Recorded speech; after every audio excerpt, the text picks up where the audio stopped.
Writer, author, badass, and now podcaster. Who is it? It's LSH. Welcome to Talking Shit with LSH, a unique female perspective on sex, love, motherhood, relationships, careers, and the real shit women say and think about societal norms. Unleashed. It's not what you do, it's who you are. Who is it? It's LSH. Talking Shit. So welcome back to Talking Bad with LSH. Thank you all for being here. We're going to move on to what I think is a really, really great topic. Okay, so I'm a visual learner.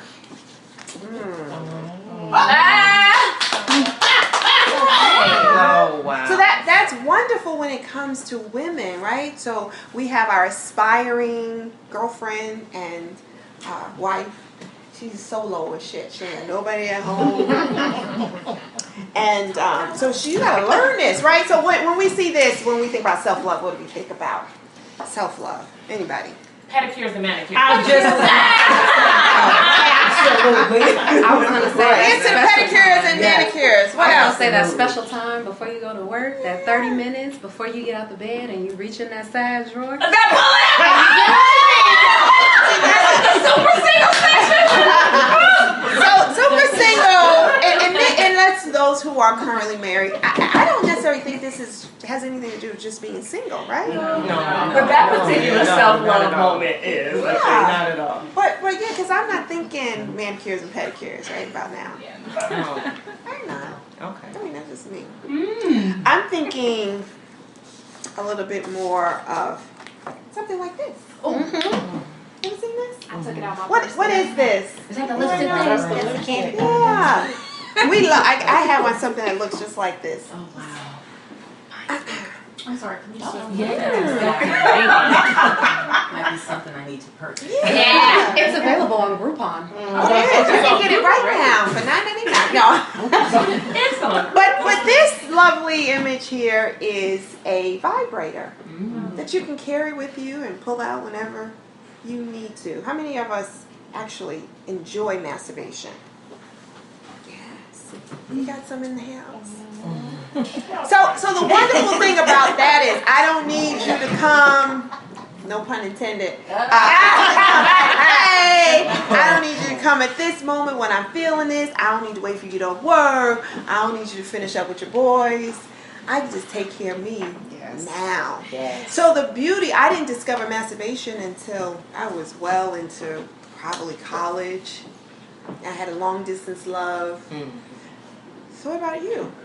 When was your popping of the cherry with your self-love? I was okay, so I'm a PK. So I was taught that was like, like so wrong to do. The self-love, oh no, you're going to hell. So once I moved away from home, I moved out of the state. I was about 26 or 27. And I was not dating at the time. And I was like, I'm like having all this extra energy. And I just don't know what to do with it. Yeah. So I was like one day, sort of, pat down there. Kind of circled around the area. And once I did, I was like, damn, this shit is real. But I was 27 at the time when I first was introduced to self-love. And I love self-love, don't get me wrong. But being a single woman, I'm single as well, I'm kind of tired of self-love. Sometimes you just want that hunk of chunk. You just want something to just ride up on. Right. But the self-love, I mean, it's good. And, for those moments, like I have the little lipstick in my purse. I have my moments sometimes where I have to step out of the office and just go take care of something to bring me back in. Yeah. But I think that it's okay because I think that it's a part of you learning your body, knowing what you like. And then even more so, sometimes it has taught me that when I am with, a partner or whomever, that I can express to him more so now that, baby, well, try this right here because when I do this right here, it takes me here. Can we just try that out? So the self-love can kind of work both ways. And I'm done. Is he ever offended when you share that you know yourself a little better than he does? Depends on the partner. Yes. some men could be insecure with that, but a more self-confident man probably wouldn't be offended. He gonna take action. They like to watch. They like to watch. They're the ones who are very confident in themselves. Yes. Turn the lights on. We'll ask you to pop it off with that. So and that's a turn on, right? So that's a way where we don't have to have a unicorn maybe come in. Because that could be our. We can be the unicorn. We can play the role of the unicorn. Yeah. Right? Unicorn is that, baby.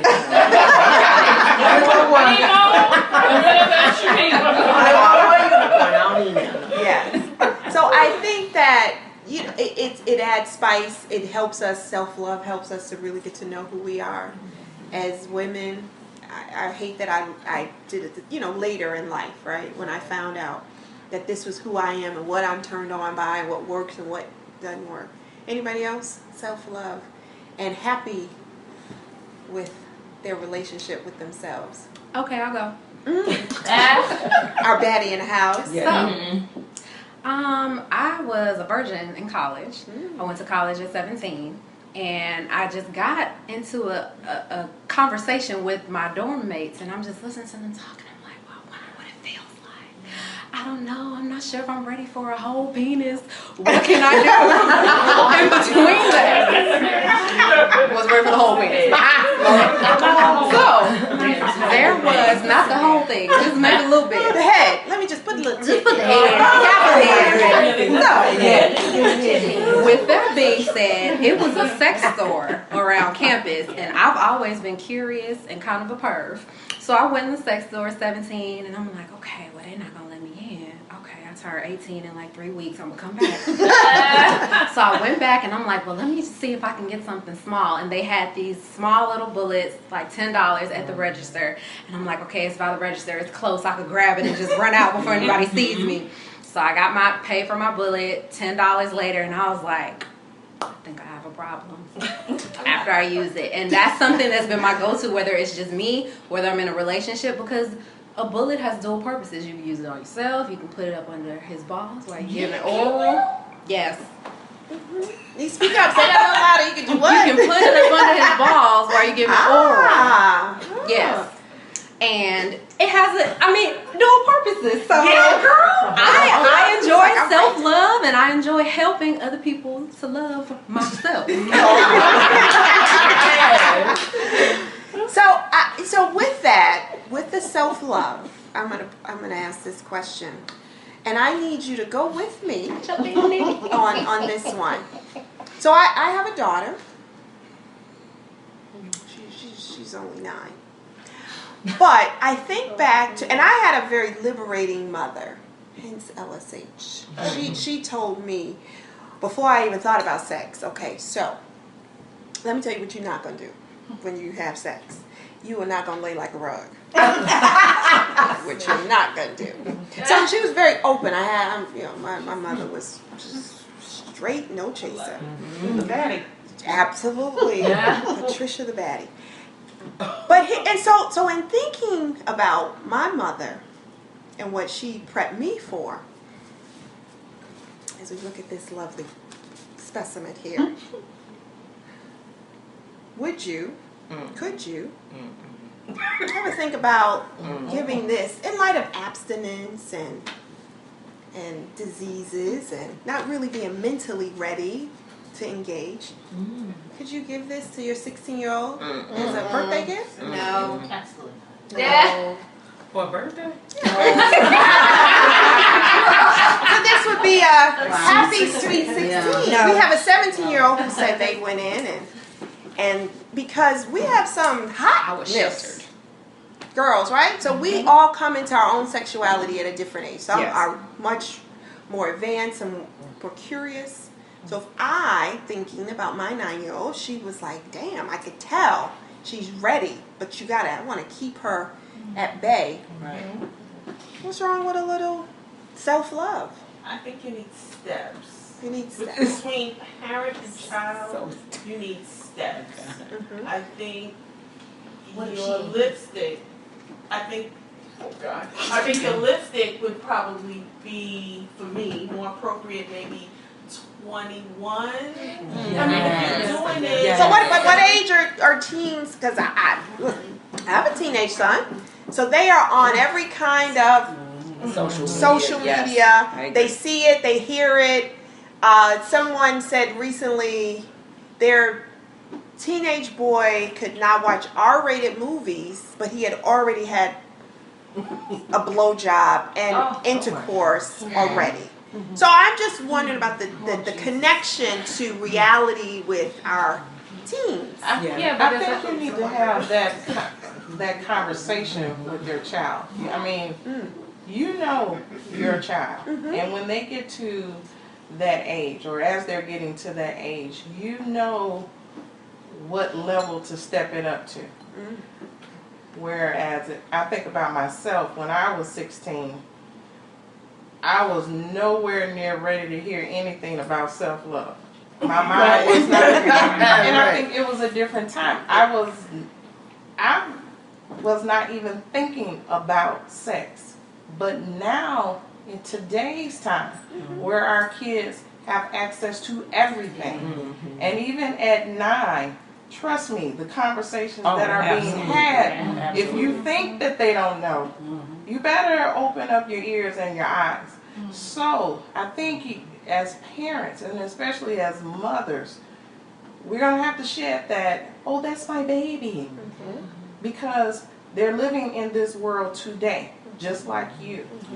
And we have to be real with ourselves that we have to prepare them to be in this world. So as they continue to grow, you will have an idea if they are ready for that, or if that's on their mind. Because if you just watch them and just listen to them, you'll know.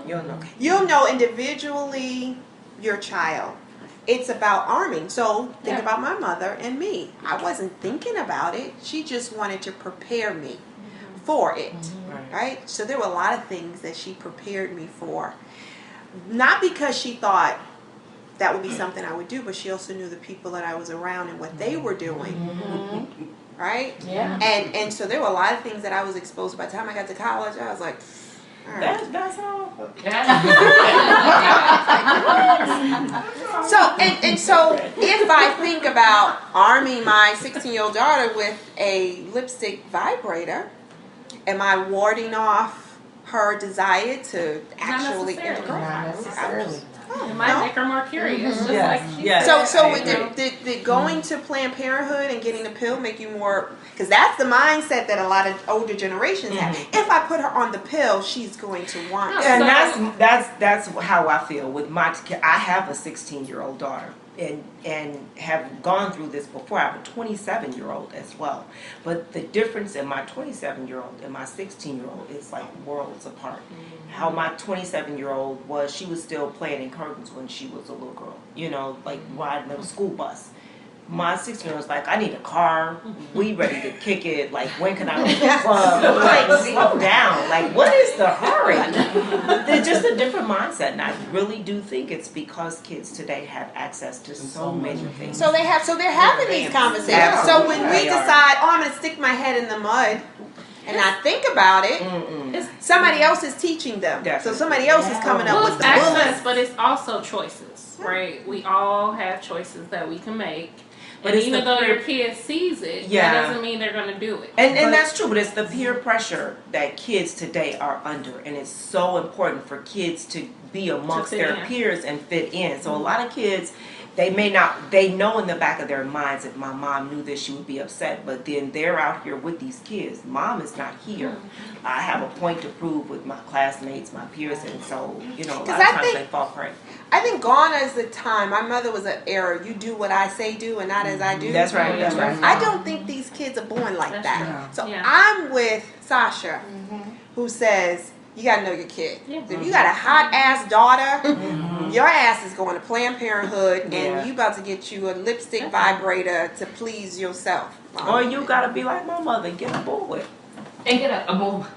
Well, they are now trying to introduce oral sex in the classroom with the younger kids. I'm talking about like they want to introduce it to them like at 8 or 9. in that So there's curriculum. definitely a conversation Yeah, that needs to be yeah. had. They I don't pass care out whether permission you slips. don't think they're having it at 8 and 9. Yeah.